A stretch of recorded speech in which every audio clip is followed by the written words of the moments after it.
act differently when recording. I don't know why. I feel like someone's watching, even though there's like a bunch of people here. Like the fact that my computer is recording is more daunting than the students. Okay, so we're going to start off with the structure and the nomenclature of amino acids. Just remember that amino acid is going to be your either monomers of proteins. So you're going to have a chain of amino acids. That will be your primary structure for your protein. Let's say we have an amino acid here, have another amino acid here, another amino acid here. You chain link those together. You do some folding, maybe some binding to other chains of amino acids, and then you got a protein. Right? Nope, I think I see something in the chat. Yep, the PowerPoint's on Sakai. So the amino acids are your. I mean, again, guys, everything that you need to know are in the slides. There might be one or two things that I say that might be not on the slides. Oh, do you guys not see it? Oh, snaps.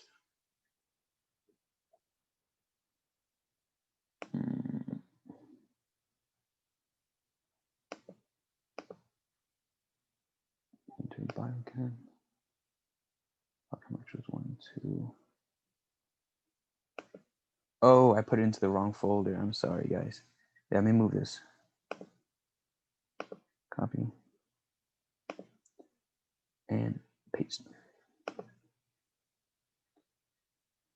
Paste. All right, there you go. Thanks. Thank you, Shoki. All right, let me just remove it from. Sorry, your man's out of it today. I just did not catch enough. Let's just say amino acids. I didn't. Okay, I'll remove this. Move the trash. Yes. Okay. Okay, just we'll wait a little bit for everyone to pull up their slides if they want to pull them up.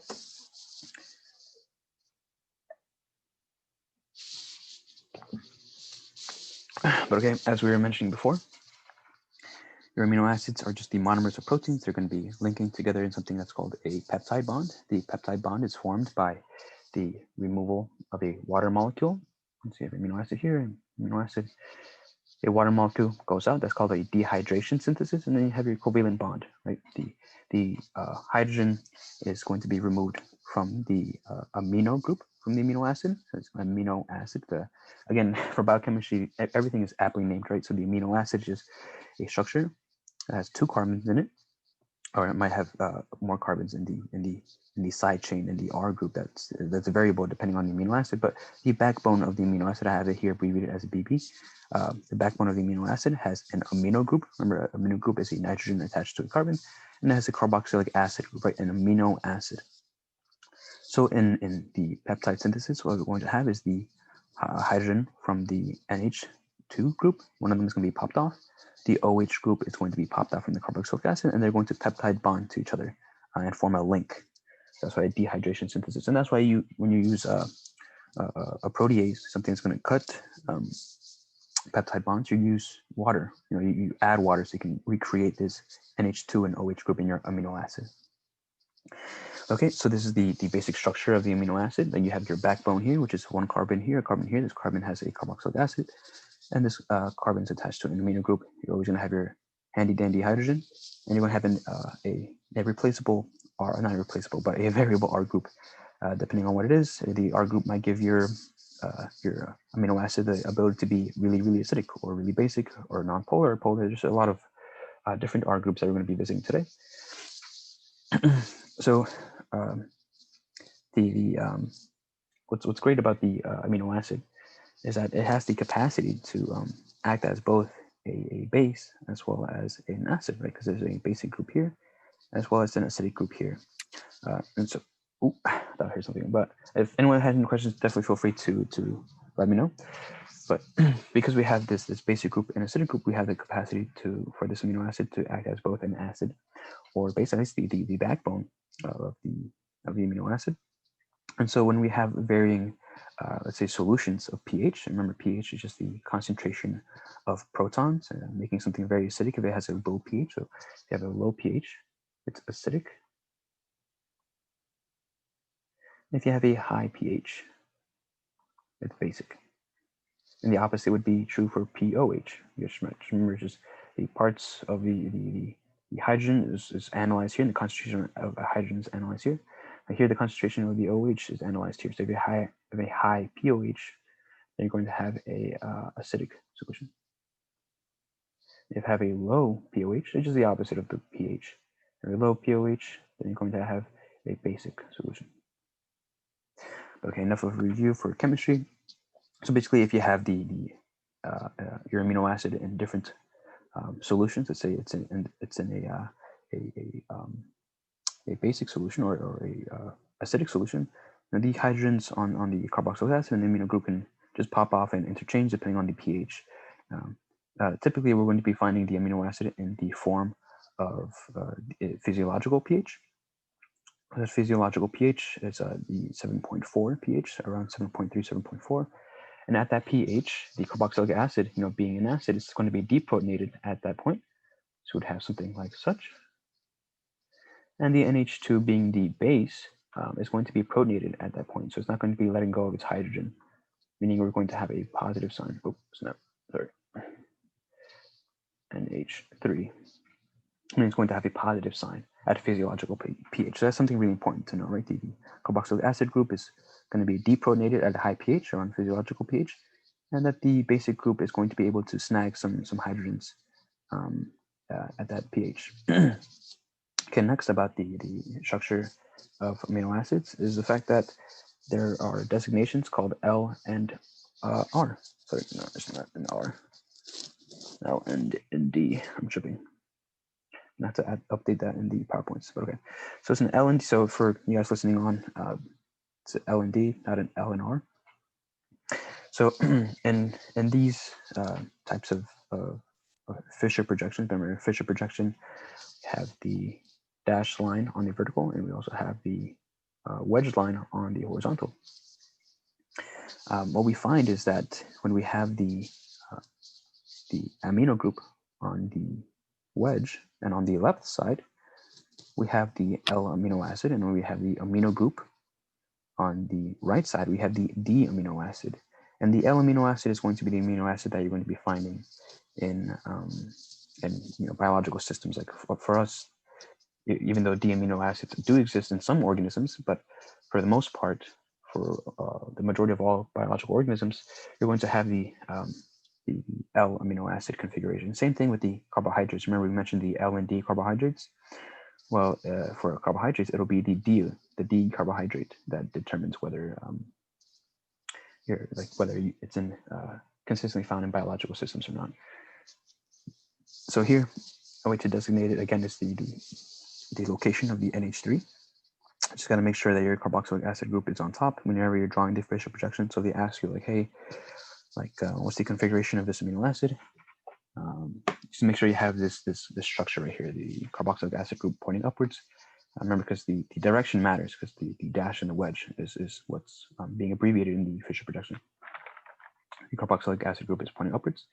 Your amino group is pointing towards the left for an L amino acid, the ones that we find in our biological systems. We have the hydrogen pointing to the right, and we have the variable R group down at the bottom. So let's say we have this problem here, right? Let's say we have some random looking configuration for our amino acid.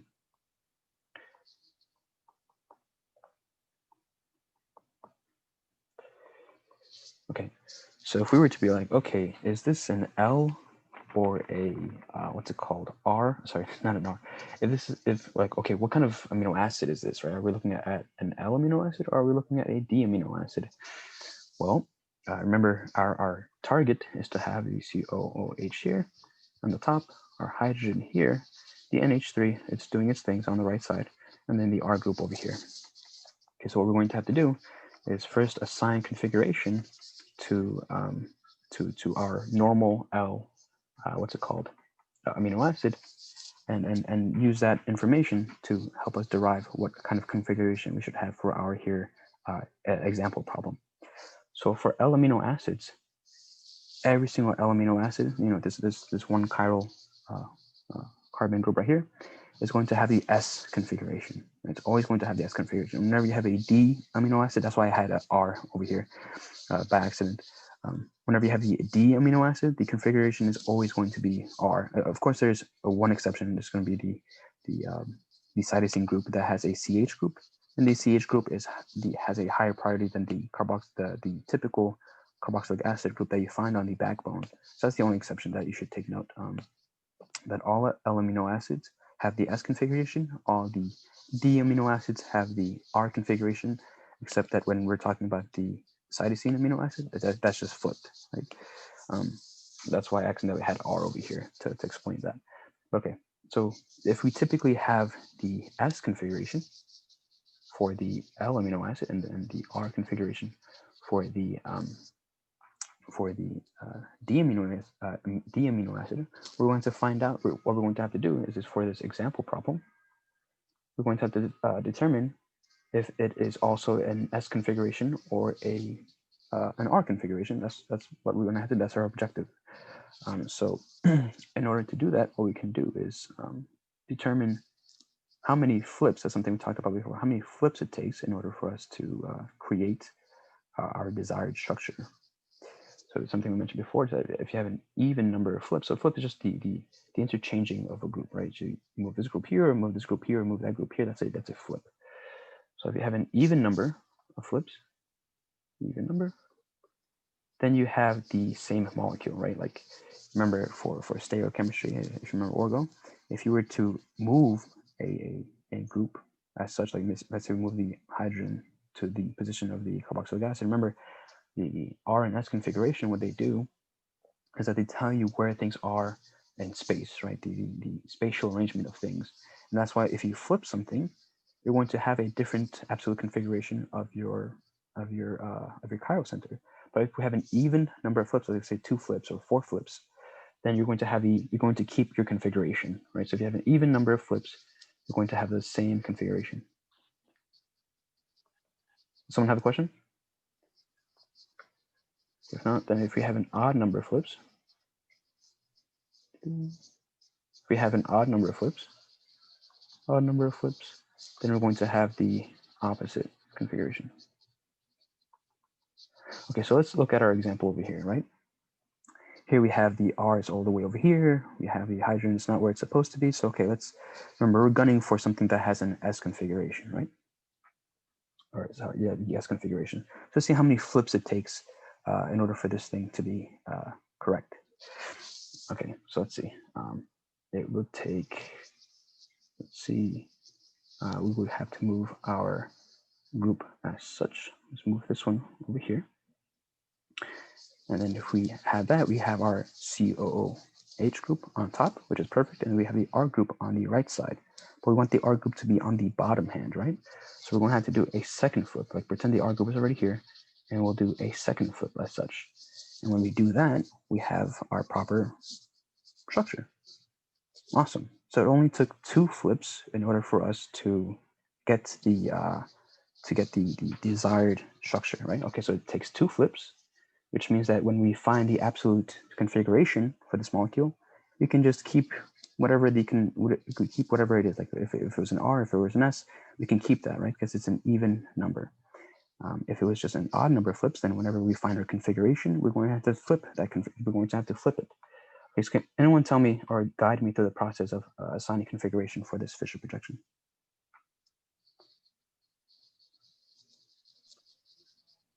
You start with the most electronegative group. Well, Not the most electronegative, the highest atomic number. Yeah, sorry. Mm-hmm. Okay, so yes, and from these groups here, we're going to assume there's a carbon here, a hydrogen, so nitrogen would be the first one, right? After that, we're going to assign it to this carbon. Let's just assume that this is not a cytosine. Remember, for the cytosine, we have an exception.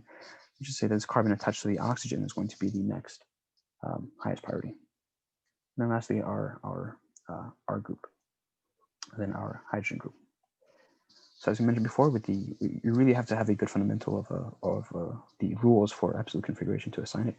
Remember, the vertical lines are on the dash, and if your lowest priority group is on the dash, then you don't have to do any inversion at the end. You can just draw your circle, right? So we're going to draw our circle, and we find that we have an S circle, right? We have an S movement. So if this is an S absolute configuration, and all we did to find the configuration is an even number of of swaps in order for us to get the desired look, then that means that this carbon, this chiral carbon that had all these like random things in this situation is going to be an L amino acid.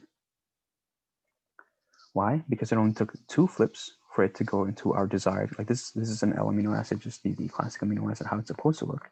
This one was a kind of a weird rearrangement of things. And in order to find out, okay, whether it's going to be an L or a D amino acid, we have to assign absolute configuration. And then we just have to see if we're going to flip that absolute configuration or not. Does anyone have any questions about this, about how to like assign absolute configuration? We go into a lot of depth into it. And don't you flip that because the H is like on the bottom? That would be S. what's going on? Wouldn't you flip the one that you did from S to R because the H is on the bottom, not on one of the sides? Am I thinking the opposite? What do you mean? I think since the H is on the bottom because it's a Fisher production, don't you flip from S to R configuration, or am I thinking of it being on the side? Yeah, so just remember the verticals, or the vertical lines are on the dash. And if you have your hydrogen group that's on the dash, you know, that's perfect. You don't have to do any inversion of configuration. So we don't have to invert anything. That's the opposite, okay. Yeah, so just remember, if your hydrogen group is on a dash, or your lowest priority group is on the dash, you don't have to do anything. If it happens to be on the wedge, for example, then you just have to invert the chemistry. So if it was an R, then you have to convert to S, vice versa. And if it was on a planar group, so remember we have 2 planar groups, and then we have your dash and you have your wedge.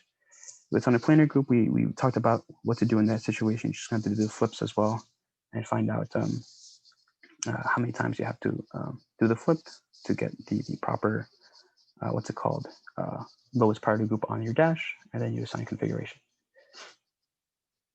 Okay, any questions about the process for assigning configuration for an amino acid? It's just the same thing as any other carbon molecule, just the nuance of the L and D.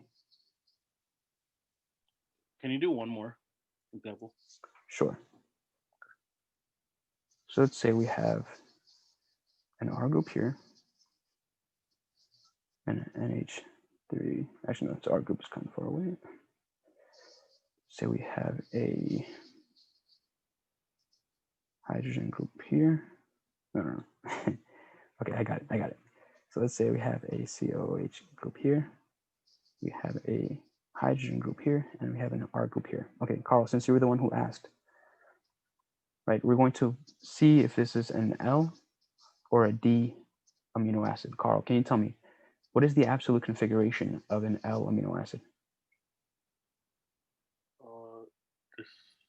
Well, the R would be at the bottom. Oh, no. Like you mean like for an L amino acid, is it an S or is it an R? S. Yes. So that must mean that if you have your D amino acid, it's going to be an R, and that's always going to be the rule. And remember, there's just one exception. It'd be the cytosine group, right? So okay, we're going to assign the configuration of this here amino acid, and once we finalize the configuration, we're going to be able to determine if it's an L or a D amino acid, right? Okay, well, let's look at this structure here. This is our known structure for the L amino acid. This is how the L amino acid is supposed to look like, right? So we know that this is an L amino acid. That means that this is an S configuration molecule. If we want to compare these two together, just to figure out which one is L for this one, if this is L or D, Carl, how many swaps are we going to have to do in order to create this same structure? Like this is the example. This is the just call it DOG. One. Yeah, one swap, right? Can you tell me where? The R and the H. Mm-hmm. We're going to have to do one swap. And once we have that one swap, we have everything in the proper direction. And can you tell me, Carl, when we have the one swap, how many, is that an even or odd? And what does that mean? That's an odd. So you would flip it to D. Mm-hmm. No, you not flip it to D. You would just, I mean, yes, but what it means in general is that you flip the configuration of the molecule, right? Okay. Whenever you assign the configuration, you flip it at the end. So here we have the highest priority group at N. We'll say that the carboxylic acid one has the second highest priority, and then we'll say our R chain has the third. and our hydrogen has the fourth. Okay, so there's a little bit of nuance into this one because the hydrogen is on the wedge, so we're going to have to take notice of that. So we're going to go in this direction. We have an R. We're going to have to flip that R into the S because the hydrogen is on the wedge.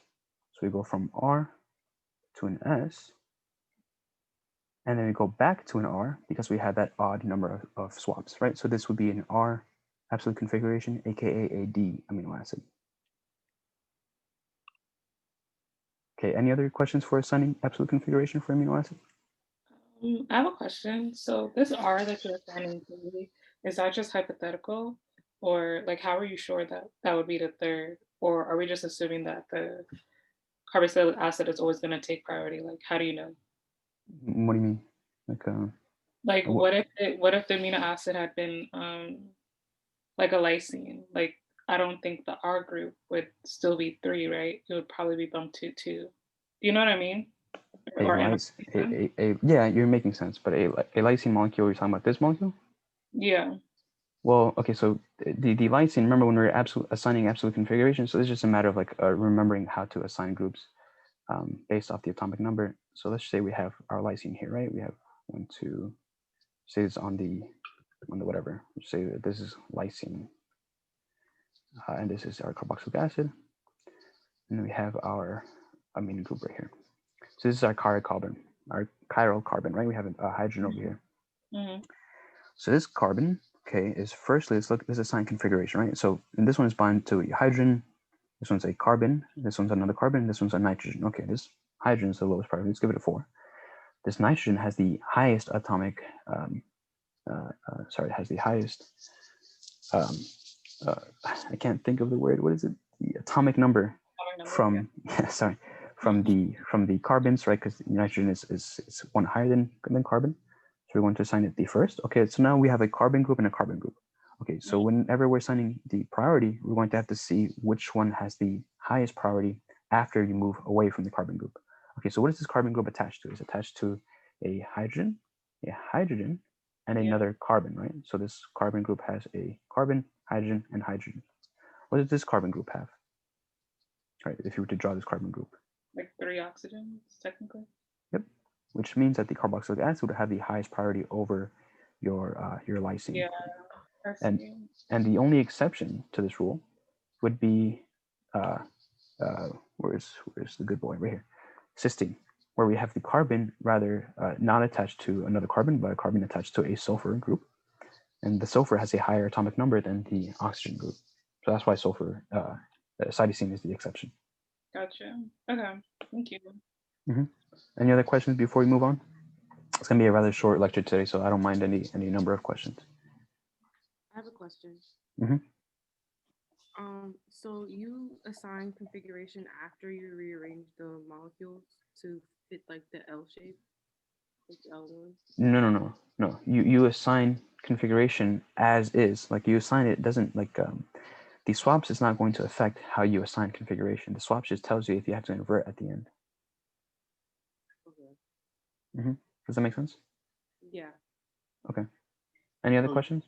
Oh. So you always do swaps at the end, and just to verify, I guess the right side is always a wedge and the left side is always a dash? No. So for guys, go over your organic chemistry. We've been talking more about organic chemistry than biochemistry so far. But guys, just remember, when you have a Fisher projection, aka just a cross, your vertical lines are going to be dashes, and your horizontal lines are going to be wedges. Both of the horizontal lines are wedges. Okay. So I think Kevin said, he was like, "Oh, just think about it as a bow tie," which is a good way to visualize it. Right, the bow tie is like this. This is a old man's neck, super wrinkly. Okay. Any biochemistry related questions so far? And guys, if you ever have any questions related to Orgo, I know Orgo sucks. So if you have any questions, definitely feel free to reach out to me. Like you can, I'll be putting up my so don't use the office hours currently up on appointment. I kind of forgot those existed, and then people started to like snatch them up, and I was like, oh fuck. I was like, okay, I had to, like, I'm not gonna tell them no. But I'm going to be updating those soon, and then you can we'll have the office hour. You can text me beforehand if you want to like discuss something specific, so I can prepare material. Okay. Any questions before we move on from this slide? It's just structure and nomenclature. Okay. Let's continue onward. So here we just have our basic amino acids. We have lysine, arginine, histidine. Your job for the MCAT is to memorize the structure. Like actually, so before it was asked, okay, for the biochemistry pathways, like, oh, do I need to memorize what succinate and oxaloacetate looks like? I'm like, oh, you definitely should, but it's a low priority. So you should memorize it to facilitate your understanding of the pathway. But for the amino acids, there's no ifs, ands, or buts about it. You have to memorize the structures, the names, the abbreviated 3-letter form and the abbreviated 1-letter form of these amino acids, and what kind of amino acid are they? Are they a basic amino acid? Are they acidic? Are they non-polar? Polar? There's no, like, this is honestly, if you don't memorize it, you're literally playing yourself. And I mean that as I guess as intensely as I said it. So that's why I suggested to you guys that download an app, like play with the app if you're not doing anything. Okay. What I used to do is like, if I was on the bus for Rutgers, what I would do is, okay, like before this bus lands in the like the desired location, I'm going to practice 50 amino acids. So like I would just like rush through, and if I failed, I would do like 2 push-ups or something. All right, not in front of everybody, like when I got home. But okay, so we have the basic amino acids. We have lysine, arginine, histidine. We have an assigned pKa for the nitrogen groups on them. The pKa of this nitrogen group is a 10. The pKa of this nitrogen group is a 12, and the pKa of this nitrogen group over here is a 6.5. Can anyone tell me from these 3 amino acids, which one is the most basic?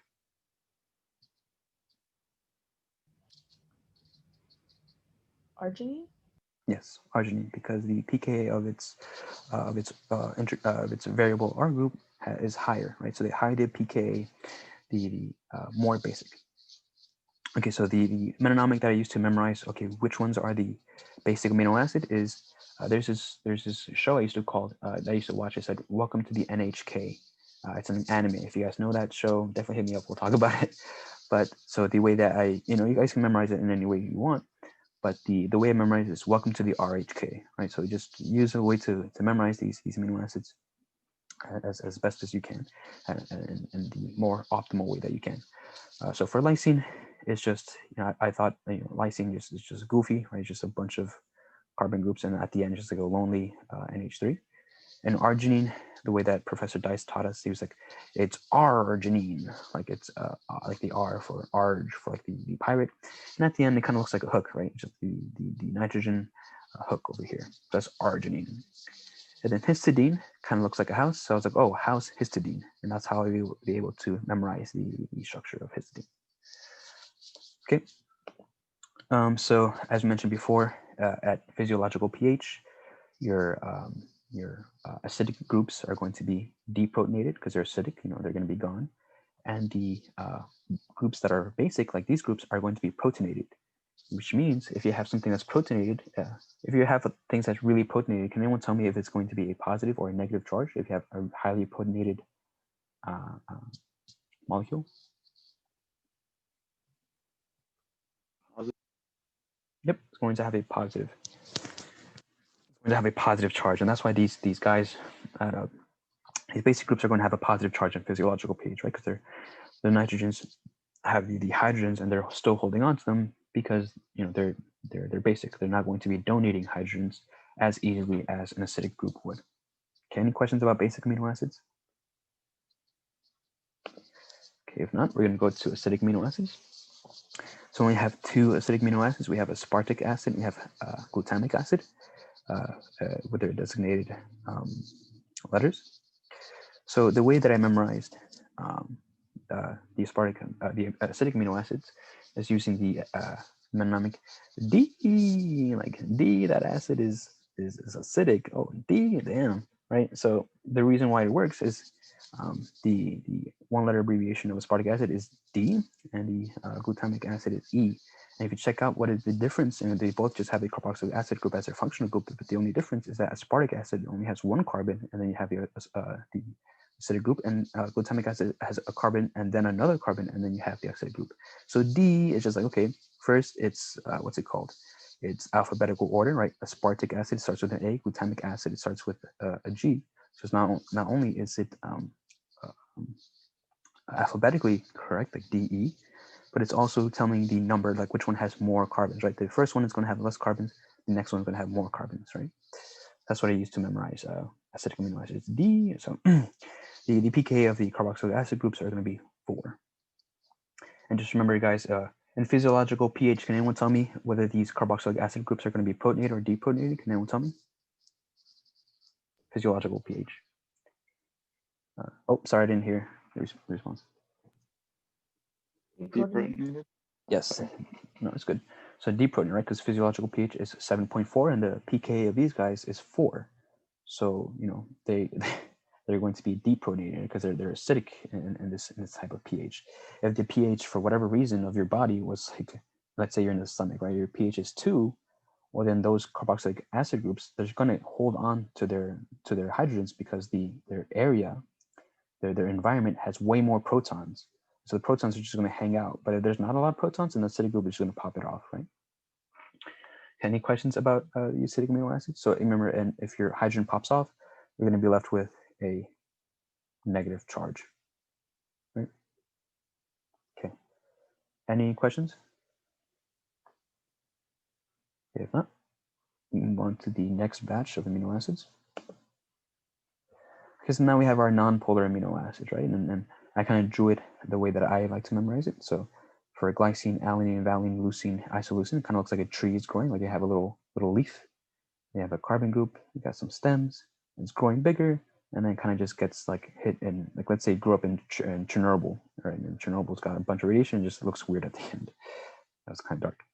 Okay, so glycine just is your, so the way I memorize glycine is just like, okay, there has to be an amino acid that's just super, super duper basic, right? It's just got to be OD basic. And oh, guys, just remember the BB right here just means backbone, right? So they all share the same backbone, so just write the R group. Okay, who's going to be that basic, that super like non-complicated amino acid? It's just going to be glycine. Glycine is going to be that person. Alanine, it starts with an A, like it's the start, right? So you only have one carbohydrate group. What's awesome about valine is that it starts with it's a V, and it's also a V shape here. It's kind of like an isopropyl group. A leucine, well, there's no easy way to remember leucine, but the only reason why I kind of like leucine is that isoleucine. Remember, I really like things that are aptly named. Leucine and isoleucine, they're the same number of carbons. The only difference is that they're isomers of each other, right? This one has 1, 2, 3, 4 carbons. This one also has 1, 2, 3, 4 carbons. The only difference is that instead of having an isopropyl group at the end, one of those carbons decide to shift down, right? So just shift down here for the isoleucine. So I remember the leucine because isoleucine is its isomer. And here we're going to have an extended Y, and this one we're going to have like the Chernobyl accident, right? And next we have proline. Proline is the carboxylic acid, not the carboxylic acid. The amino acid has a mini house on it. So this is your backbone over here. I had to draw it out. This is a carbon that's attached to the carboxylic acid. This is the carbon that has both the carboxylic acid and the amino group.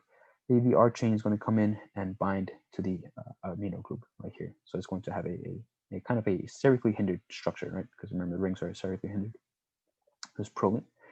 For phenylalanine, look how conveniently named this is again. Remember, alanine is only a single, what's it called? CH3 group. Phenylalanine, the phenyl group is the benzene group. So you just have an alanine, which is the one carbon, and then attached to it you have a phenyl, right? So awesomely named again, phenylalanine.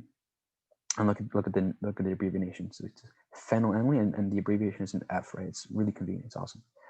Okay, so tryptophan is this structure here. There's no easy way to kind of like remember tryptophan. Tryptophan is the one that kind of like got me the most in terms of the structure. Someone has a metonymic for memorizing the structure, definitely put it in the chat. For the metonymic that I used for the abbreviations is that tryptophan, my professor, Dr. Dice, love that guy. He's really cool. He watches anime as well. That's what we talked about when we got the letter of rec from him. But for tryptophan, he said it's like tryptophan, like when you're tripping. So like tryptophan, like at the end there's a W, so that's why your abbreviation is W, and that your 3-letter abbreviation is trip. So it's a tryptophan, and you're tripping. And then we have a methionine group that has a sulfur group, and the reason why it's in the polar end is that there's I kind of think about sulfur as like an oxygen, right? So you have an ether, right? That's not really that polar. If you had an OH, then okay, that'd be polar, but it's just an ether, and just a sulfur version of an ether, right? I'm sure there's a specific name for the sulfur version of an ether. I'm just not sure what it is. It's big and bulky, which is why it makes you tired when you eat it. Emmanuel, what's the? Are you talking about tryptophan? Like, you know, yeah. You know how like with like turkey and like whatnot, like makes you like tired like after you eat it. So that's how I like remember it. The itis word. Mm-hmm. All right, Exactly. got you. All right, so that's another way, right? So it's a big bulky. You eat it, and you're so tired that you trip onto the couch. Right? That's I guess how you remember it. Right, I'm definitely that cousin that it's always sleeping on the couch, like at the end of the party. There's always one cousin who's knocked out. That'd be me. All right. These amino acids are hydrophobic. Again, the bigger the R group, like the bigger the chain is, the more hydrophobic it's going to be. So in enzymes, they're going to be, for example, enzymes they're in the cytoplasm, floating around doing their thing, and so you're going to have that enzyme interact with a lot of polar things, right? So we wouldn't want a non-polar shell on the enzyme. We would rather have the polar groups at the, because remember, an enzyme is what? It's a protein. A protein is made of amino acids. So the interior of the enzyme is going to be typically your non-polar amino acids. That's what you're going to find inside of the enzyme. On the outside of the enzyme, however, you're going to have the polar amino acids. So they're going to interact with water. They're going to be able to dissolve in the cell and allow it to move around, right? Let's say like we had a drop of oil in water. That thing's not going to be being able to do its thing. Like it would just stay at the top, right? But if you're able to dissolve in water, like say salt, then you can go wherever in the water that you want. So you'd be usually having your polar amino acids as the outside shell of your enzyme. Okay, so here we have serine. Serine, I think, is kind of cute, just a little OH group on a carbon. And then 309, like the way that I thought about it was like it's a tree. It's a trionine because it's like a tree because it has a methyl group here and then an OH group here. So I always thought of it as a trionine. Tyrosine is just kind of funny because it's just a phenylalanine with an OH. Like it's kind of like trying to one up his friend phenylalanine by having an OH on there. That's a tyrosine. Next we have asparagine. As you can tell, there's a very similar looking amino acid, aspartic acid, that has a similar structure. Right? Aspartic acid is just the same thing as let me just draw this right here. You guys can see that. The aspartic acid is just this, right? Oh shit! Actually, no, I had it right the first time. My bad. Right, so there's only one carbon on the asparagine. So on aspartic acid, we have one carbon and we have an OH group. On the asparagine, or the amide version of our aspartic acid, is going to be asparagine, right? Just the one carbon group, and then you have your nitrogen next to the carbonyl, making an amide. That's asparagine. Same thing with glutamine. Like glutamine is just like the same kind of structure as that other amino acid, the glutamic acid. The only thing that's different is the OH is replaced with a NH2. Which have glutamine, they're nitrogens rather than OHs on that carbonyl carbon.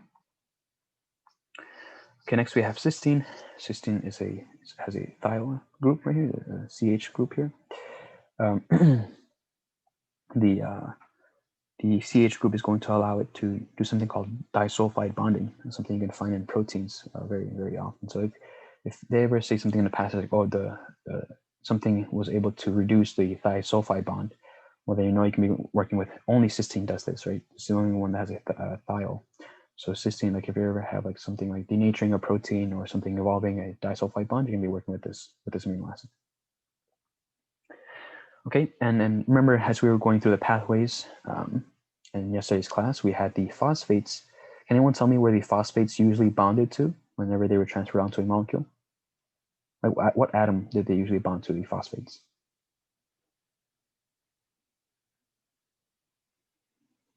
This is why understanding is more important than memorizing, guys.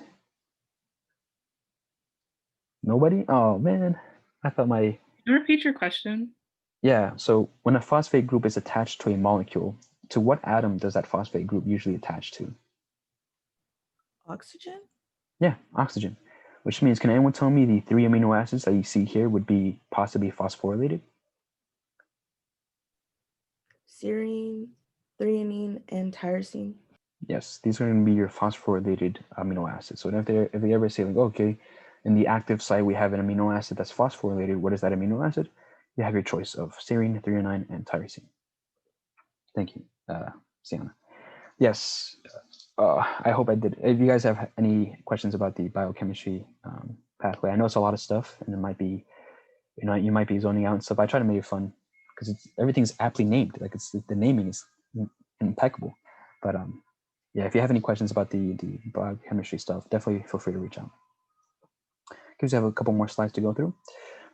So we have next we have the reactivity of the amino acid, something that we already talked about.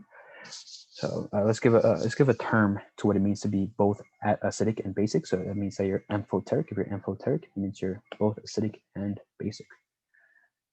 Right?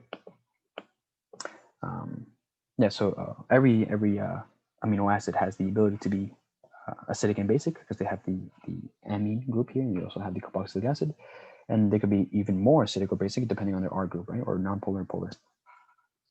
And so at the minimum, you're going to have the movement of 2 protons, right? The movement of protons from the amino group, or the movement of protons from the carboxylic acid group.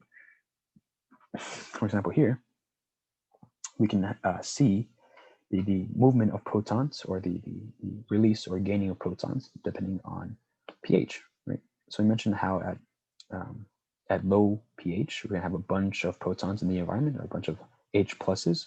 And so if there's a bunch of H pluses, then this amino group and this carboxylic acid group is not going to have the chance to remove their hydrogens, right? So if there's a bunch of protons in the environment, then maybe the proton might pop off, but because there's so many protons already present, the proton is just going to pop on again, right? So in a very, very low pH or a very acidic condition, you're going to have everything that's possibly going to be protonated. And as we mentioned before, if something is highly protonated, we're going to have a positive charge. So that's for that reason. When you have a low pH, you're going to have a net positive charge, right? Everything's protonated. However, if we continue and move on to, like, let's say physiological pH, where there's not a lot of protons, and carboxylic acid, being the acid that it is going to be able to remove its proton. So it shuffles its proton off. Remember, since it's an acid, the electrons that are shared in its covalent bond are going to go to the oxygen, giving it a negative charge. The amine group is a basic group. So even though there might be not as much protons there, it's not so basic that the amino group is going to like donate its hydrogens anytime soon, right? So it's going to retain its positive charge. And as we see here, it has a positive charge here, a negative charge here. Overall, we're going to have a neutral charge. So these charges, like this diagram changes depending if you have a like let's say aspartic acid. It's going to be more charges or less charges depending on what kind of amino acid you have. But this is just the basic diagram. And remember, if you have the donation of the proton, say from here to here, we have the removal of the proton. You can have a Ka. What Ka is, you guys should remember this from chemistry. It's just products over reactants, right? That's how you calculate that. So your first Ka, right? And here your second Ka is when you move from a neutral charge to a very high pH environment, right? The pH is so high that there's like basically no protons around, that the amino group is going to be, okay, fine, I'm going to just shoot one out, right? So it shoots one out, and it's going to lose its positive charge because it initially had its positive charge. Can anyone tell me how many bonds nitrogen likes to have? 3. Yes, it likes to have 3 bonds. So this nitrogen being attached to not only this carbon, but also these 3 hydrogen gives it its positive charge.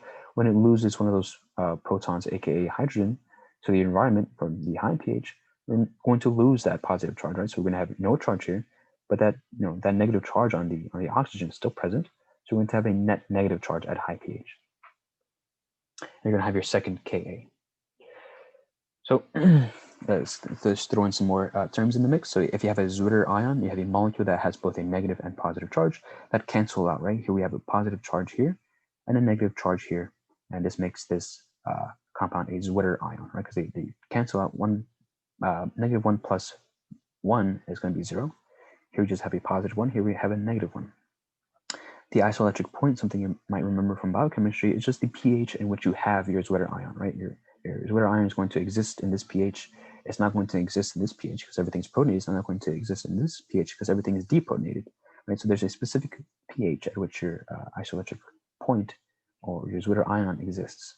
And then in order to, oh, this should be separated. And in order to, I find like many things that I want to replace here and there. Oh, it's gonna crash. If it's loading like this, it's gonna crash. Let's wait for it. Oh, I didn't. Nice. All right, so you're just gonna have to remember your Henderson-Hasselbalch equation whenever you do these kinds of these involvements with pH and then pKa. That's something you should be asking Justin for help with. Remember everything about Henderson-Hasselbalch, but the basic equation is this.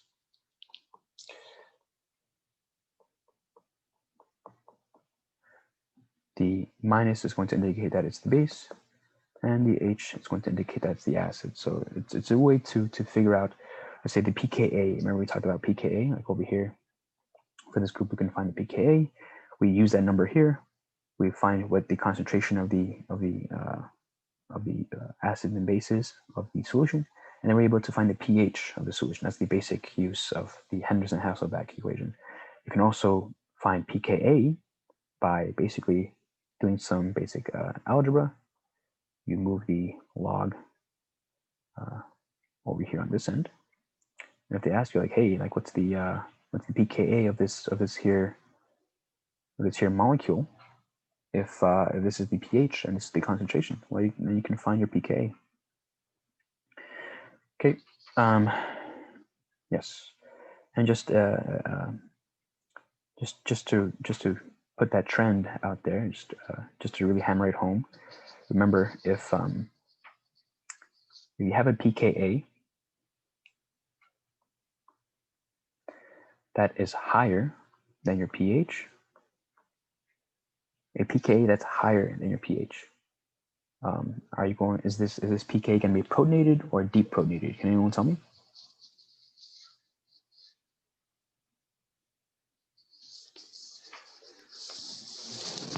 So the pH, sorry, let me visualize that better so you guys can see it. So a low pH means you have a bunch of protons, and your pKa is high, right? Let's say the pKa is like 10 and the pH is 4, right? Is this molecule with the pKa of 10, is it going to be protonated or deprotonated? That's a better way to visualize it. Marco put in the chat. Yes, it's going to be protonated because the nitrogen or the hydrogen that's on this pKa group, it's going to be like tightly bound to it, because if the pKa is 10, it's most likely a basic group, and so it's going to be holding on to that hydrogen. And there's a bunch of hydrogens already in the environment, so it's going to really guard the hydrogen that it's holding, because there's no reason to donate it in the space that is already full of protons.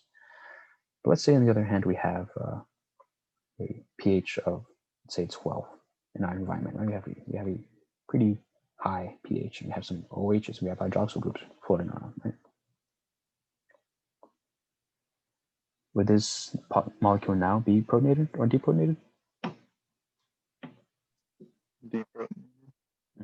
It'd be deprotonated because this basic environment is just going to snatch that hydrogen that the thing was holding. This might be a basic group, but if the pH is higher, that means this environment is more basic than your basic group, and it's just going to snatch that hydrogen. So just keep that trend in mind, right? If you have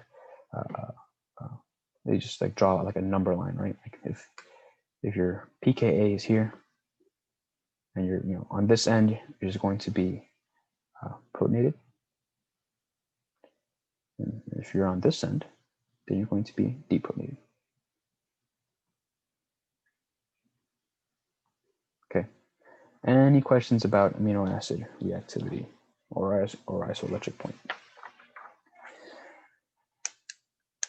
Okay, if not, I'm gonna go over, I was thinking I might go over gel electrophoresis for amino acids today, but I'm also gonna be posting up that recorded lecture with gel electrophoresis and all those guys like PCR and gel electrophoresis as a recorded lecture. So would you rather have that? Well, you guys don't know what gel electrophoresis is yet. So yeah, we'll save it for later. Okay. Any questions about amino acid reactivity or isoelectric point? Okay, so I kind of forgot, but a way to determine what the isoelectric point is for your what's it called, amino acid, is to take the groups of your amino acid that kind of dictate the what's it called, the theme of your amino acid. Let's say for example you had glycine, right? The theme of this amino acid is that it is nonpolar, right? So all you have to do, if you have a nonpolar molecule and you're looking for the isoelectric point, is to be like, okay, so the only thing that really has a charge involved is the what's it called? Is the backbone. And so I'm just going to take those pHs. I think the pH of, what is the pH of pH of NH3 would be 9.6. The pH of your carboxylic acid would be around 2.34.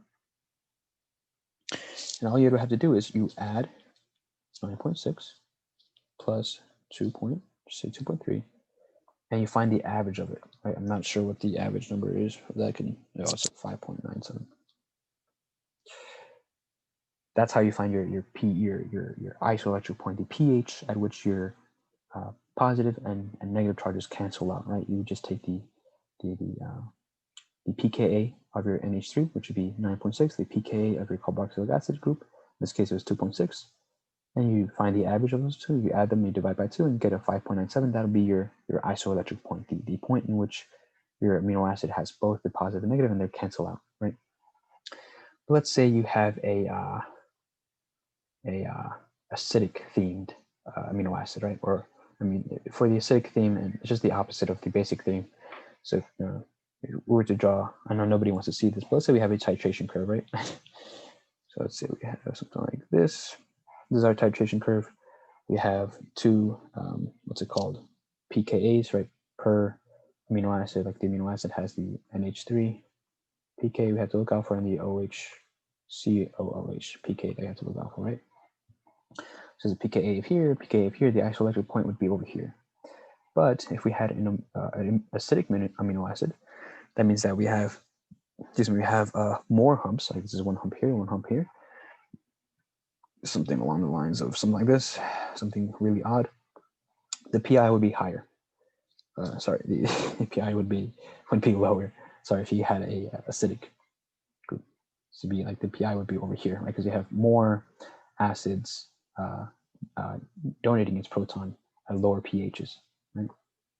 So what we have to do for the acidic themed is to take the lower pKa's, like say the lowest pKa, the other lowest pKa, usually going to be your carboxylic acid, right? And then you take those two and you average those out, and then you get your isoelectric point. Same thing would be true for your bases, right? Your bases would have the titration, the isoelectric point would be higher rather than lower, which means that you're going to take your higher two pKa's, the higher ones, so typically your amino group and something else. You average this out and you get your isoelectric point.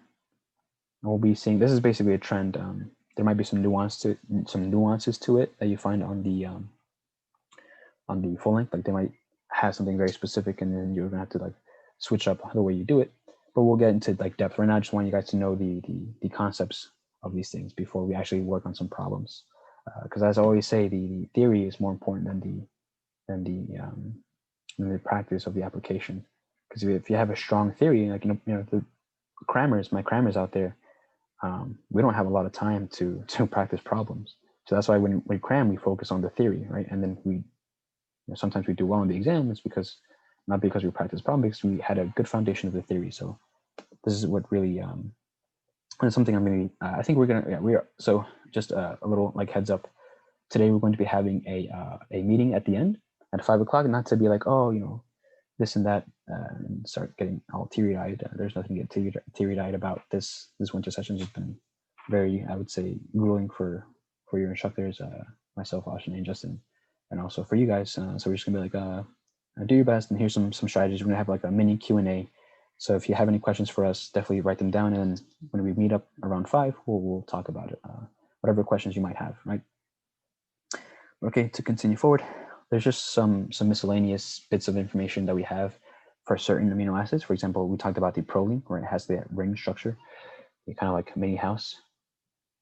And then we have the carboxylic acid over here. So because of this structure right here, we're going to have some steric hindrance. So whereas before, you can have some hydrogen bonding. Remember, the hydrogen bonding needs to have a donor group. This donor group is really hindered by this here proline, by this ring, and for that reason, whenever you find a proline, you're going to have steric hindrance. That's the kind of nuanced miscellaneous info of proline. So there's something called a alpha helix and a beta plated sheet. Those would be your secondary structure for proteins.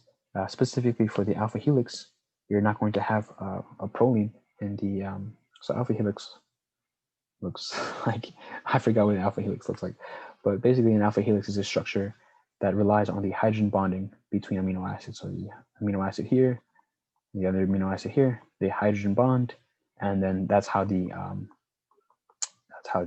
alpha helix is able to keep its form, right? And then they have a loop here, and then they have another loop, and then that'll be like your basic, very basic looking alpha helix. And so if you want H bonding to occur for stability, you're not going to have a proline in the middle of it, right? Your proline would be rather attached to somewhere here on these like chains that are not involved in this main structure of your alpha helix, right? Just like the little loops is where you find your proline. You wouldn't find it here because of that steric hindrance. Okay, next we have the histidine. So remember we mentioned before that the histidine has the typically actually a weirdly low pKa for something that's considered a basic amino acid, right? It's labeled as a basic amino acid. I think DICE had it as not as a basic amino acid. So there's some controversy over it, but the TPR has it that it's labeled as a basic amino acid. But that being said, it has a lower pKa than physiological pH. It still has a capacity to be a base because the nitrogen is cool like that. So it has the capacity to be both an acid or a base, which means that it's a really good molecule to have if you want to exchange hydrogens, right? And for that reason, it's typically found in enzymes that have that want to have the donation of hydrogens, for example. So the histidine, that's something you should know about histidine, is that they can really act as both an acid or base, and typically they're found in the active sites of enzymes for that reason. Lastly, something that we talked about before was the thiol group's ability to do disulfide bond bridges between, gotta finish that sentence, proteins. Okay. Any questions so far? Oh, and we'll get into this actually right now in the next slide. But it's just your non-essential amino acids. Over here we have essential amino acids. Again, I'm not sure. I kind of don't like TPR because a lot of the things that they have in the TPR are contradictory to what's known in the academic world.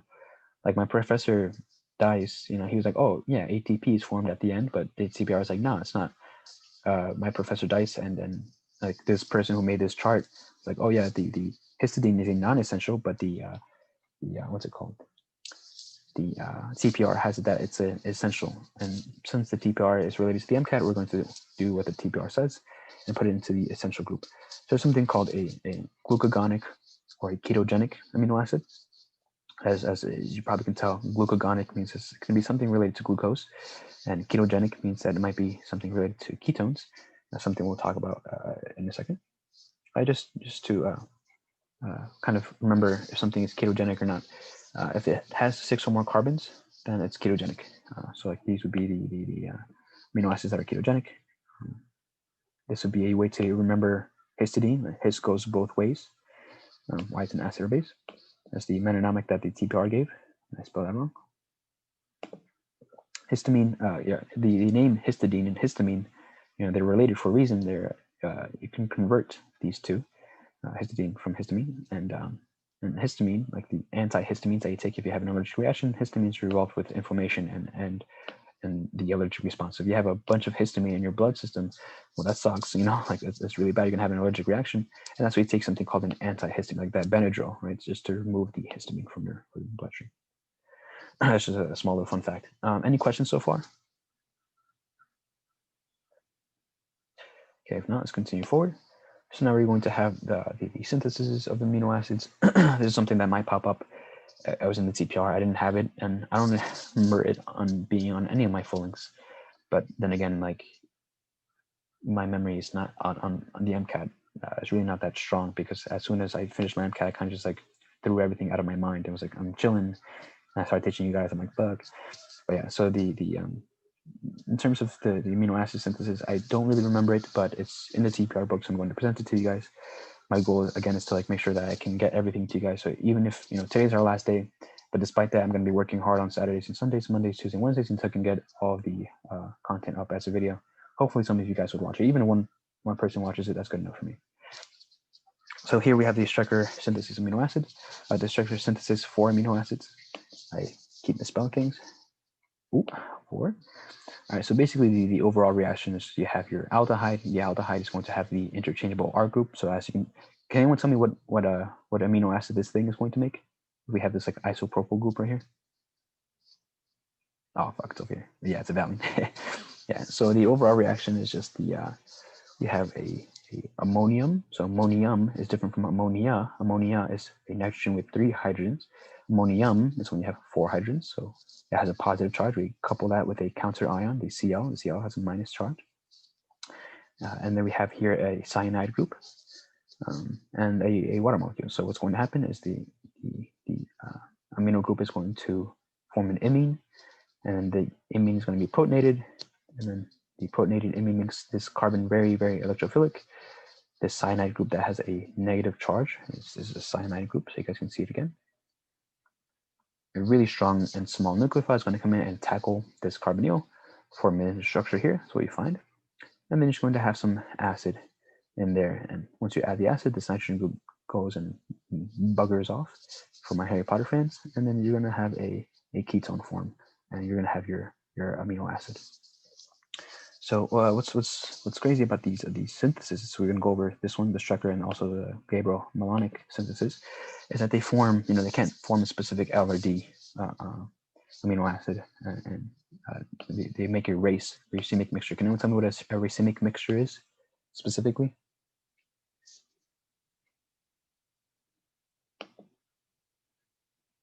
Guys, you're gonna make me cry.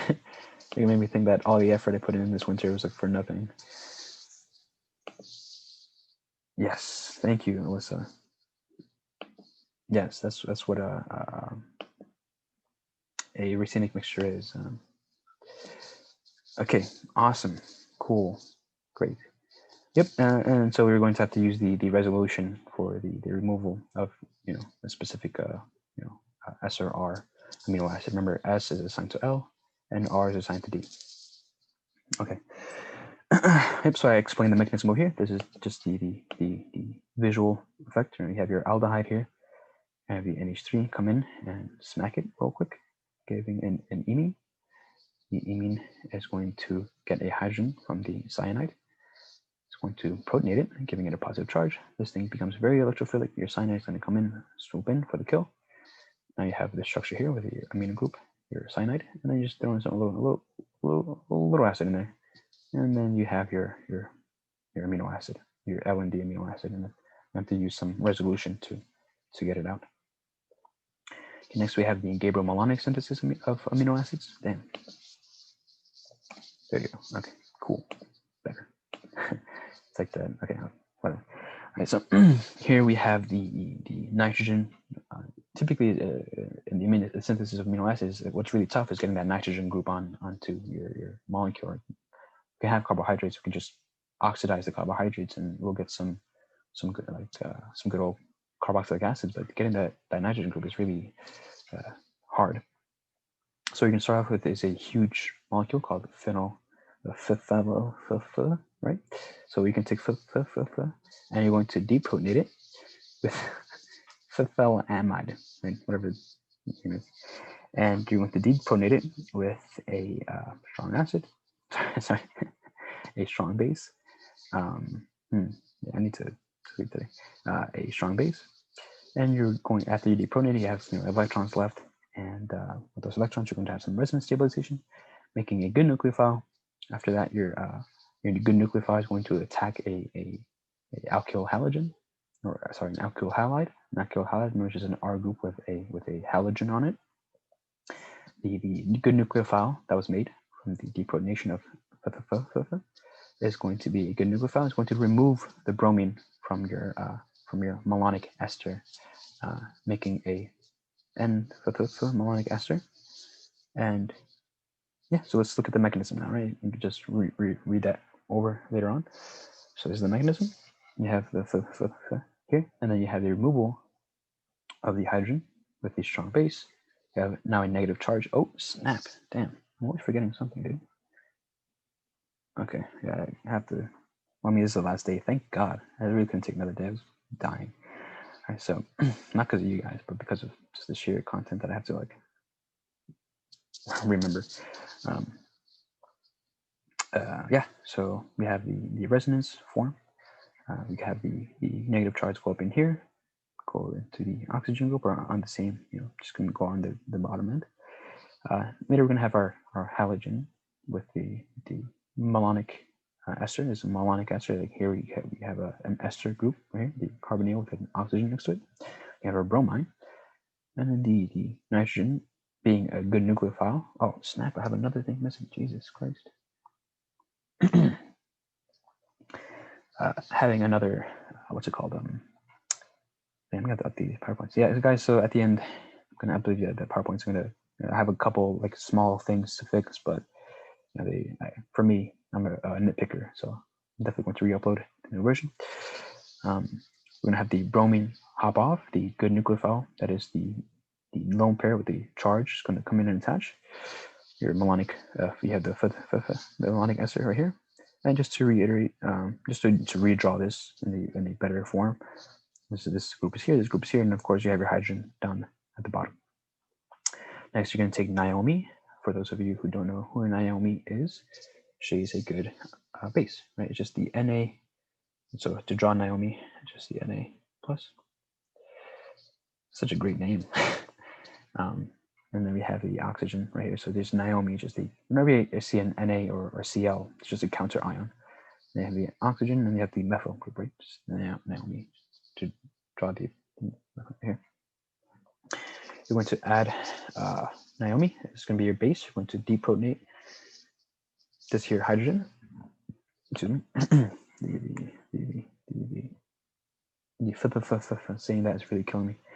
The Naomi is going to, you have a base here. You're going to snatch this little snatchies of this hydrogen. You're going to make homie. So if Naomi is that, and if you have it protonated, it would be homie. That's something you find in in Orgo. Naomi homie. And then you have the Br with your side chain. Like, it could be whatever side chain you want, right? It could be Br, and then you have your valine, or your Br and your leucine, right? Just doesn't matter. You introduce it. The lone pairs that were originally attached to the covalent bond between carbon and hydrogen are going to be on the carbon. Now it's saying as a strong nucleophile, it's going to come in and smack the bromine off of the side chain. A little good wake up, and then you're going to have the structure here. You have the R group down here, and throw a little acid and add some heat, and then you get your racemic amino acid. Okay, any questions about the synthesis of amino acids? Can help you out with pronunciation, but yes, any science questions? Okay, cool. We don't. All right, so let's move on. Let's go into protein catabolism. Okay, so protein catabolism can happen anywhere in your body. It's just what you're doing is you're catabolizing protein, but the processing of this protein catabolite, right, what you make is going to happen in the liver. So you can, it's just in the cell cytoplasm of whatever cell, and then your products are going to go migrate over into the liver's mitochondrial matrix, where we have the the breaking down of it into things that you can excrete as a human. So here we have the amino group from our amino acid. Remember the NOH is going to be removed, aka deamination. So remember, understanding is better than memorization. Like, oh, I'm just going to remember deamination. Just know is D, so the removal of, and amine, and then just ation means process. So it's just the removal of an amine used to create a nitrogenous compound. So that's why we metabolize proteins. Like let's say we have just a proteins that we don't know what to do with, and we want to make something that has a nitrogen group on it. So we're going to catabolize the protein to get the amine group off, and then we can create something like nucleotides. Right? Nucleotides have the need for nitrogen. Or let's say you don't need to make any nucleotides. You just want to get rid of the proteins. You have too many. Let's say you just have a steak dinner or some, was it chicken breast? And it's just high in proteins or peanut butter, and you just want to excrete some of it out, right? So you're just going to instead, rather than use the amine group that you had from your deamination, rather than it going to an anabolic process, it can be converted into urea.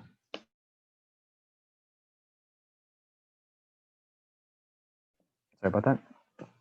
It can be converted rather into urea. This is what urea looks like. It's just this.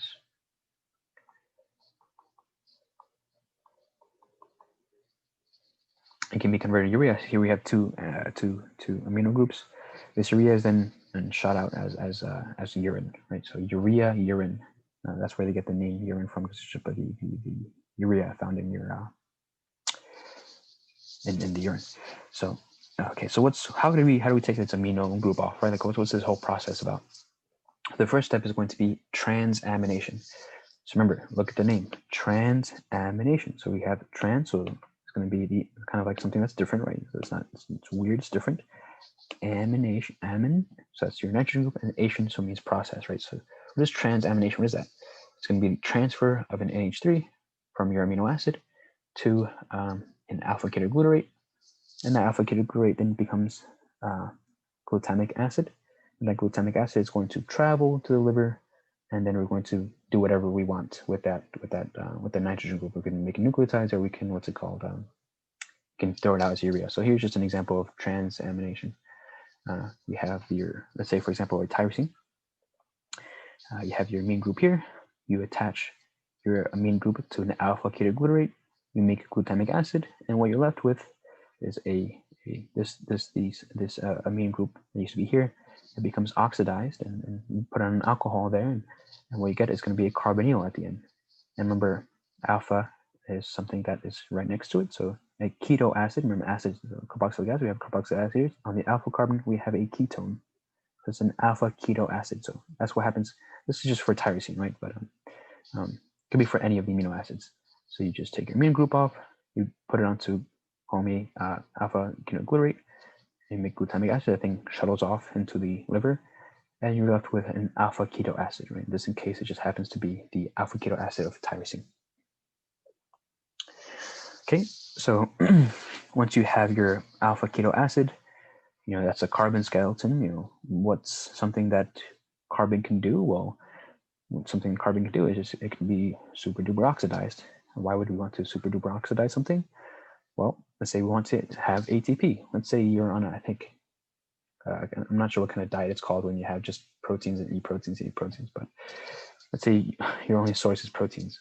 Whether you're going to take your carbon group and you're going to introduce it to the reactions that we already talked about, like glycolysis or Krebs cycle, right? So there's different amino acids that can enter at different points because they have different structures, right? So for glucogenic amino acid, as the name implies, is going to go into something related to glycolysis. So the gluconic amino acid is an amino acid that can make pyruvate or other intermediates that's found in the Krebs cycle or in the glycolysis cycle, and they're going to be used to make either more glucose. They can be used to make glucose via gluconeogenesis. That's in the recorded lecture. The lecture is only like 30 minutes long, so you definitely look through it. So that's what a gluconic amino acid is. You make an intermediate, those intermediates go and form glucose. Then we have a ketogenic amino acid, so it doesn't have the structure to form something from the glycolysis or Krebs cycle. So rather, it's just going to be broken down and it's going to make acetyl-CoA.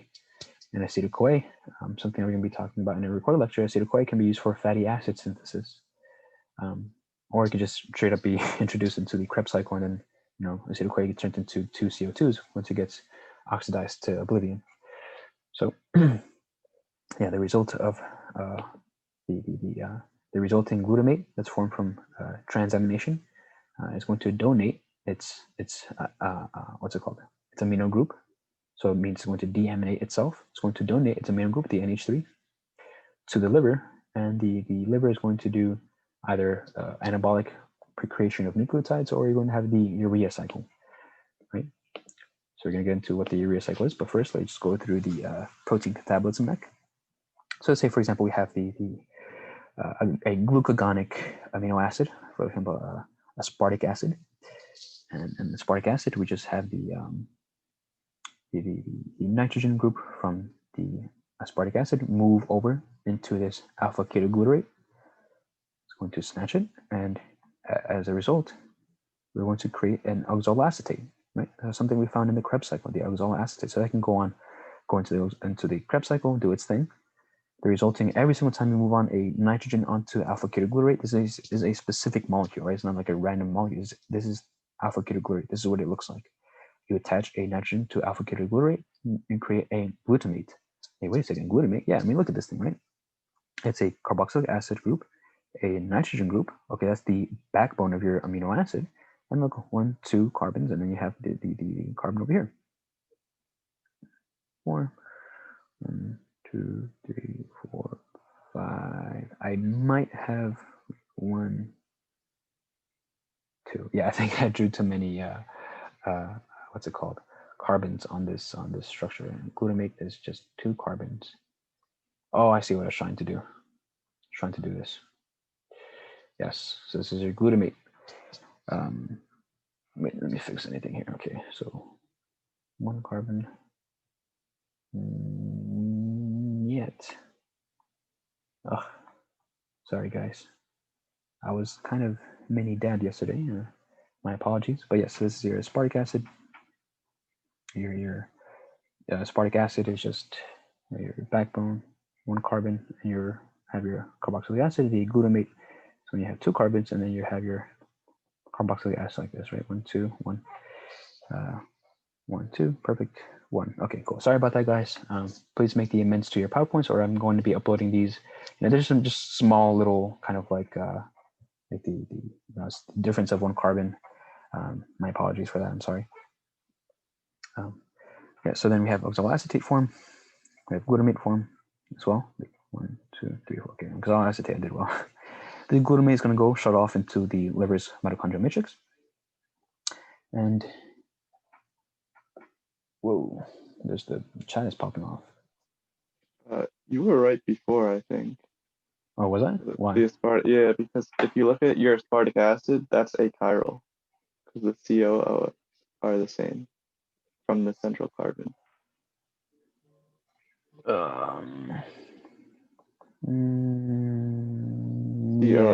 COOH. You were right before. There's 1 CH2 in between them, and for glutamic acid, there's 2 CH2s between them. Gonna have to apologize. I think you drew this one wrong. This one is drawn wrong. All right, so it looks like there's gonna have to be some restructuring of my slides because I am someone who is unable to draw properly. Yes, you're right. Aspartic acid has 2 carbons, and then it has a single carbon, and then the thanks, Matt. Yeah, I knew something was off. Something wasn't right. So it's 1 carbon, and then you have your aspartic acid, and then for glutamic acid you have 2 carbons. So sorry about that, guys. Really, that's my fault. That's my bad. 1, 2, and then you have your There's something inconsistent. I was kind of worried about it. Yes, so I was right once. I was wrong during that drawing, but yes, thanks, Matt, for the catch. Guys, put some F's in the chat for Matt for respect. All right, let's see. I hope you guys don't hate me for this. I try to do my best. You know, I'm not a natural born teacher.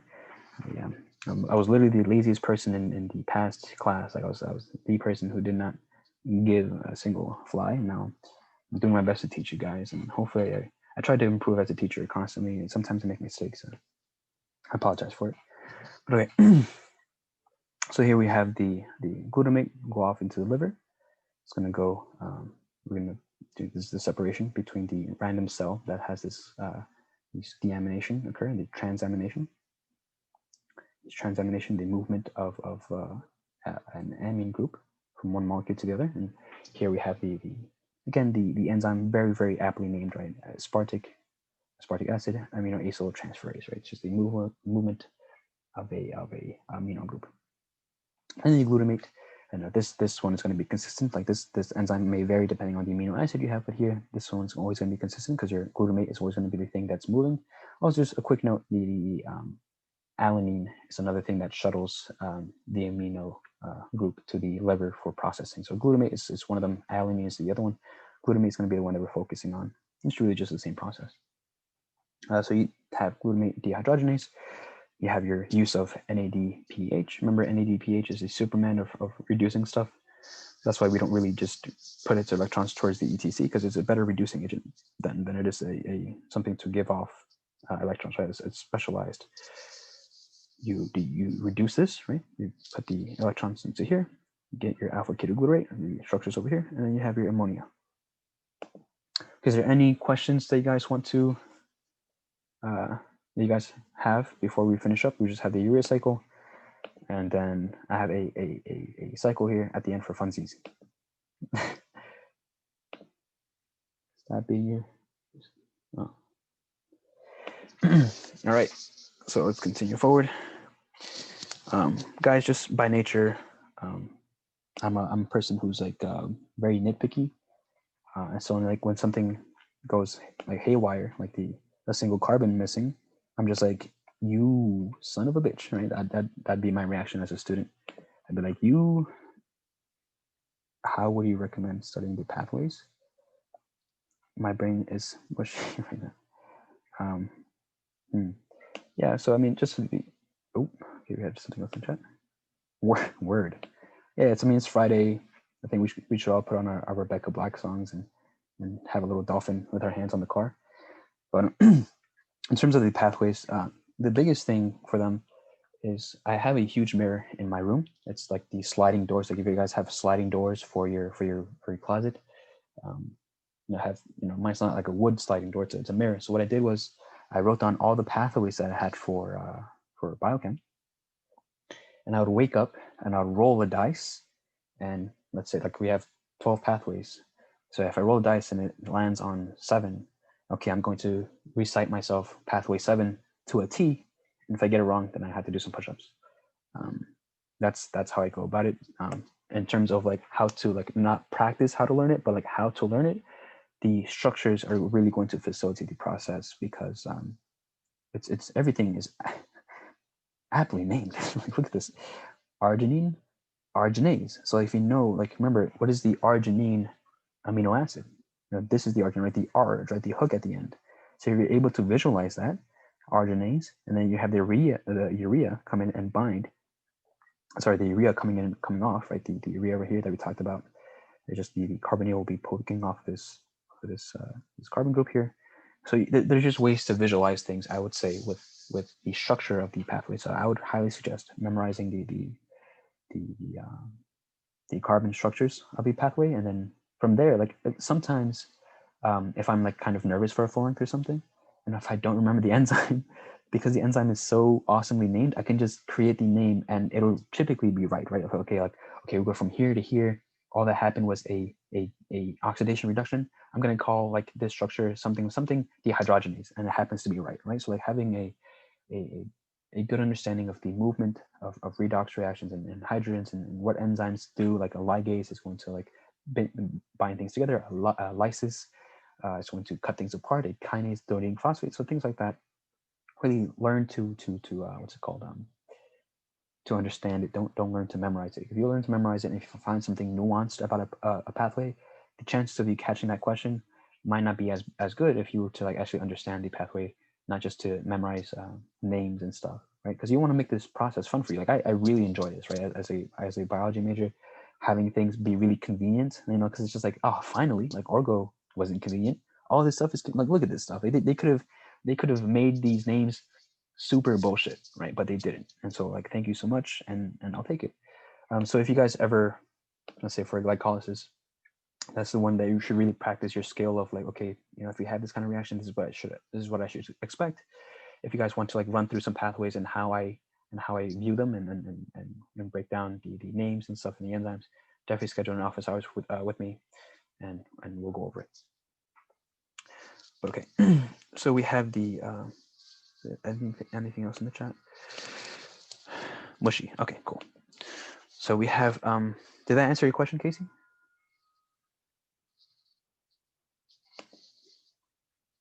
Okay. Awesome. Oh shit. Okay, never mind. All right. I was gonna put it in the chat, but I sent it to someone else back to me. Okay. So if you, because I mean, don't tell anyone, but me and Matt were having a conversation in the chat while I was teaching. It was kind of funny. All right, so all right, and Matthew left. I'm kind of sad now. But okay, so we have protein catabolism. We already talked about this pathway, so it's going to the urea. That's going to be the last thing we talked about, and then we have a little mechanism here for funsies. So we have the urea cycle occurs again. Oh shit! Did someone have a question? Okay, if not, then continue. Here we have the nitrogen metabolism occurring. Like I said, we don't want the nitrogen for the creation of a group. Like we just want to get rid of it. So we have the urea cycle, urea, urine, just an easy way to memorize that. It's a waste product reaction. Because the reason why we have urea, remember the urea looks like this. NH3, NH3. The reason why we have urea transported and why we have nitrogen transported as urea is that urea is more stable, and that nitrogen just floating around. Remember, this thing is basic, so it's toxic. It's gonna hurt. Right? So you'd rather have it moving around in urea. So okay, how can we create urea? And then urea just shot out through the kidneys as urine. I just recall that alanine and glutamine are going to be your carriers for nitrogen. That's moving from the blood, from the muscles to the liver, where the excess nitrogen is left off. So here we have our arginine, our amino acid. Oh, really good catch with that, with Matthew, like with this mech, because I was really confused for a second. I was like, something's wrong. It just to recap, the thing that I had wrong was the I was missing a carbon group on the acids. Okay. So we have the arginine here, the amino acid. We have an awesomely named enzyme, arginase. It's going to be removing this urea group from right here. So you're just cutting it off like so. And when we have that, we have urea come off, and urea is then sent out to the kidney. And then what we're going to have here is ornithine. So it's not what's called lysine, because lysine is 4 carbons. Here we only have 3 carbons, 1, 2, 3 carbons. If we had a 4th carbon, then we have lysine, so don't get those too confused. Next, we're going to have, so things are in red are things that happen in the mitochondria. Typically, this cycle happens in the cytoplasm. That's why it says here liver and cytoplasm, liver, cytoplasm, and mitochondrial matrix.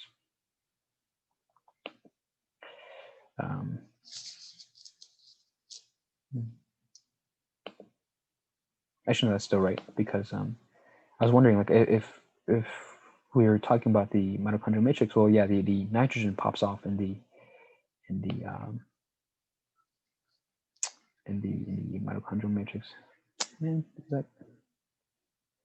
All right, I'll look into it later. I'm thinking that this might not be as specific as I want it to be. Like, it's most likely going to be cytoplasm, not mitochondria. Like the location of the cycles, for glycolysis is super important, right? Cytoplasm. But for these, I'm going to double check for you guys. Again, my apologies. So yeah, so we're gonna have the things that are in red are in mitochondria, things are in black, yeah, so are in. But I'm just going to double check because I wrote this for a reason. I remember why, but I just you know, I'll remember it later on. I'll update my PowerPoints. Yep, so we have the carbonyl phosphate. It's just this kind of like urea looking kind of thing, but except that we have a phosphate group here. This is something that's made in the mitochondria in this enzyme. So basically, this ornithine goes into mitochondria. It combines with these two things. You have ornithine transcarbamylase, which is OTKs, and you're gonna have your citrulline be formed from these two things combining. And as a result, you're gonna have citrulline, right? And then you're going to add aspartate to our citrulline with arginosuccinate synthase. We're going to be using an ATP here, and we're going to have this huge structure here. I can remember we just added is just aspartate to this citrulline. We have arginosuccinate, and then arginosuccinase, the enzyme, is going to remove a fumarate molecule from your arginosuccinate. And remember fumarate from the conversation we had with the Krebs cycle. This is why it's really important to remember the how things look. 1, 2, 3, 4 carbons, and then we have a double bond here, right? This is fumarate, and then we have arginine found again, and then we have the removal of the urea from the arginine, and it starts all over again. So that's the last pathway that we're going to be discussing today. I'm just going to check really like every small little detail that I kind of missed have been fixed so far. The only kind of small detail that I really want to like go over and mull over my head is really just this statement here: the nitrogen metabolism occurs in the liver of the mitochondrial matrix. So it does, but it also occurs in the cytoplasm. But there's a specific reason why I put it like that, so I'm going to find out why. Okay, the mech for funsies is the epinephrine synthesis. So it's something that might pop out in your exam. I think it popped up on one of the full links, but like just once, right? So I'm not sure how high yield it is. So just to have it here, and this is why knowing the how things look is really important.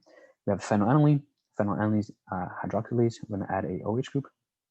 And we're going to have tyrosine hydroxylase. We're going to add another water molecule to form an alcohol group. Should be your L-DOPA. Your L-DOPA is able to enter the blood-brain barrier, and then from there, you're going to have dopamine beta hydroxylase form a amino group. So we just flipped it like this. This structure over here is now over here, and these two alcohols right down here. We're going to have norepinephrine, so you can make norepinephrine from phenylalanine, and then you have norepinephrine methyltransferase. Again, aptly named. You're going to add a methyl group to your nitrogen, and you're going to have epinephrine. Epinephrine is a molecule that is involved in a lot of pathways in the brain as well as in the body. But okay, that's it for today, guys. Again, my apologies for some of the hiccups, but I'm glad that we were able to catch them. And I'll update you guys through the chat as to what this statement means. I might keep it. I'm not sure how specific I was when I was creating that statement, but yeah. With that being said, class is done for today. We will be going to what's it called? Lunch, and then we'll have Ashanaise at 3, and then we'll be meeting at 5 for just some final words, Q&A session as well. Okay, guys, I'll see you then. Thanks, Brian. Okay. You got it, guys. Thanks. Have a nice day, Brian. You too, man.